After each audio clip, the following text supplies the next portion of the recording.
Bonjour les amis, j'espère que vous allez bien. Aujourd'hui, on va passer à un nouveau chapitre. Et toujours le calcul manuel, c'est les poutres. On a déjà fini le dimensionnement des poteaux selon le BAUL. Alors pour les poutres, on va faire aujourd'hui dans cette vidéo une introduction, quelques rappels de façon générale. Et on va voir aussi comment on peut prédimensionner en fait les poutres.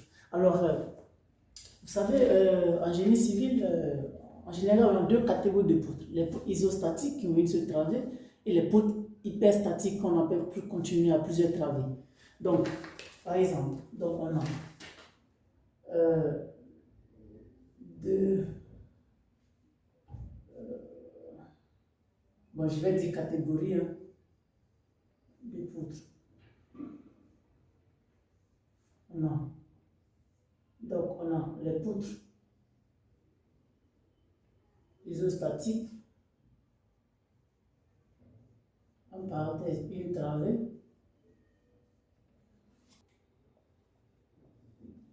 Ça, c'est une poutre isostatique. Là, c'est les poteaux, les appuis. Et on a les poutres continues, qu'on appelle hyperstatiques. Donc, ça, c'est une poutre hyperstatique. Pourquoi on dit hyperstatique? Ça dit qu'on ne peut pas la résoudre par la méthode fondamentale de la statique. Alors, là également, il y a plusieurs méthodes pour résoudre les poutres continues. Dans d'autres vidéos, on va essayer de parler des poutres continues, comment on peut les calculer. La sollicitation des poutres, parce qu'on a vu que les poteaux, on a dit que les poteaux, ils sont sollicités en fait en compression simple généralement. Si par exemple c'est contreventé par voile. Et on a dit qu'on peut les calculer à la flexion composée si c'est contreventé par portique. Mais ici, bon, c'est pas le cas des poutres. Ici, les poutres, on a dit qu'ils sont sollicités en flexion simple.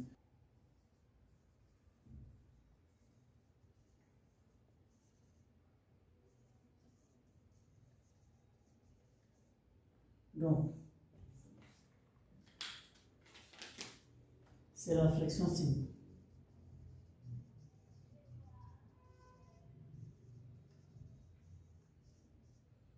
Et qui va dire qu'on est amené à calculer un moment.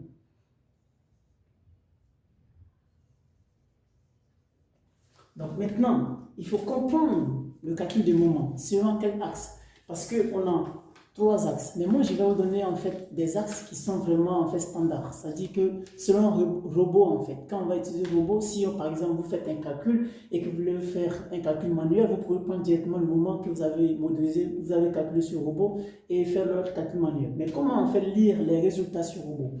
Par exemple, si on prend une poutre, par exemple, on va prendre une poutre, voilà, on va dire ça c'est notre poutre, qui est soumise à, en fait, à une charge, je dirais répartie sur robot. Généralement sur robot, comment ça se passe? On appelle les charges, en fait, suivant l'axe Z. Donc nous, donc ici comme ça, vous allez voir que sur robot, on a X, ça c'est Z, et ça c'est Y.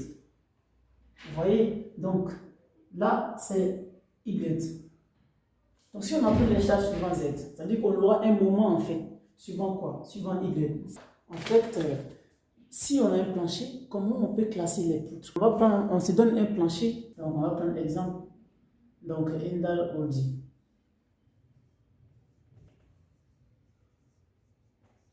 Dalle Audi. Voilà. Donc ici on prend par exemple S12 plus 4. Donc cette poutre-là, qu'est-ce que vous remarquez? Cette poutre, elle est très chargée parce que les poutrelles sont comme ça. Donc, elle reçoit en fait les charges de cette dalle et celle de cette dalle. Donc, du coup, on va dire que c'est une poutre qui est très chargée. On va dire que c'est une poutre principale. En fait. Dans ce plancher, on peut classer en fait les poutres en trois catégories, en trois types.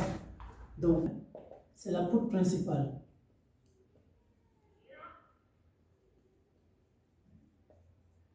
Vous voyez qu'elle est plus chargée en fait, elle est plus sollicitée que les autres. Ça dit que tous ces planchers et ce plancher, ils sont reposés sur cette poutre. Donc vous voyez qu'elle est plus sollicitée en fait. Ensuite, on a cette poutre. Cette poutre, qu'est-ce que vous remarquez? Le sens des poutrelles, la dalle est comme ça. Ça veut dire que cette poutre, normalement, on l'appelle poutre noyée.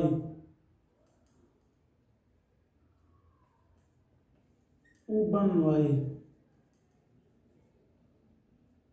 Poutre noyée ou bande noyée.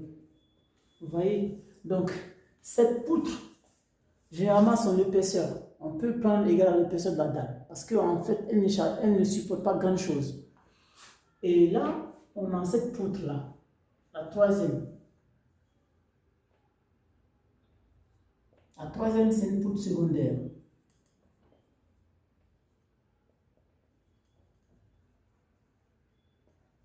Donc, c'est une poutre de rive en fait. Voilà, donc voici comment on peut reconnaître les poutres dans un plancher. Le dimensionnement des poutres.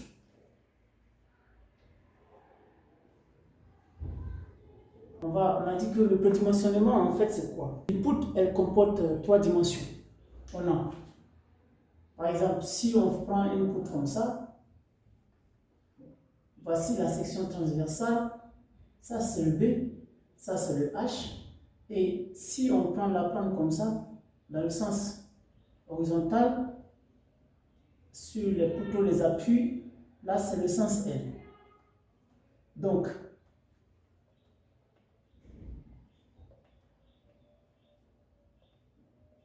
là c'est L. Donc le H, le B c'est quoi? C'est la largeur de la poutre.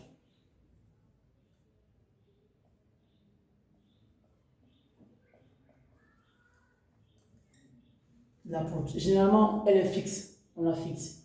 Par exemple, comme une astuce pour fixer la largeur de la poutre. Par exemple, si j'ai un poteau de 20 par 25 par exemple et que ma poutre est ici, je peux fixer le B à 25 par exemple. Ou bien je peux le fixer à 20. En tout cas, je peux fixer le B en fonction de la dimension minimale du poteau. Et là, H, c'est la hauteur de la poutre. Alors, et le L, c'est la portée. Le prédimensionnement travé isostatique.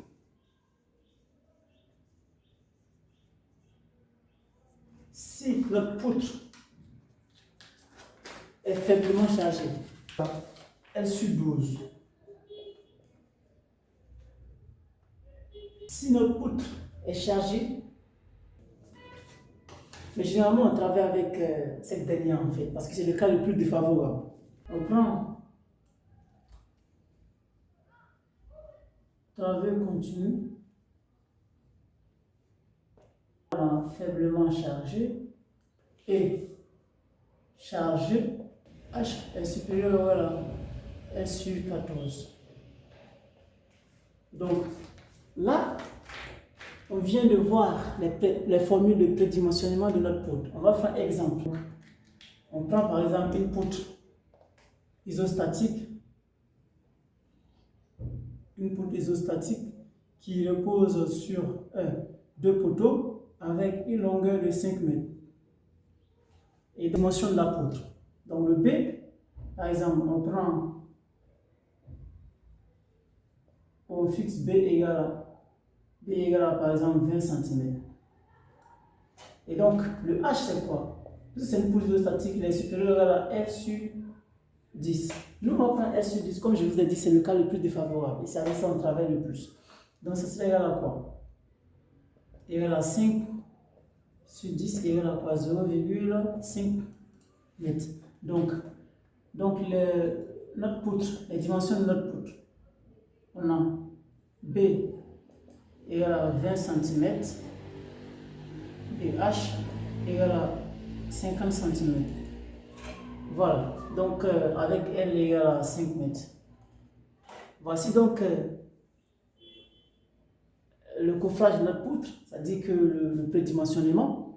Donc c'est la fin de cette vidéo. J'espère que vous avez aimé le contenu. Et abonnez-vous, ça nous encourage énormément. C'est gratuit, voilà, c'est gratuit, ça prend 1 seconde. Et n'hésitez pas à partager avec votre entourage pour permettre aux gens aussi de bénéficier du calcul manuel parce que c'est vraiment l'outil que nous recherchons, familiariser les gens avec le calcul manuel. Et je vous dis à la prochaine vidéo.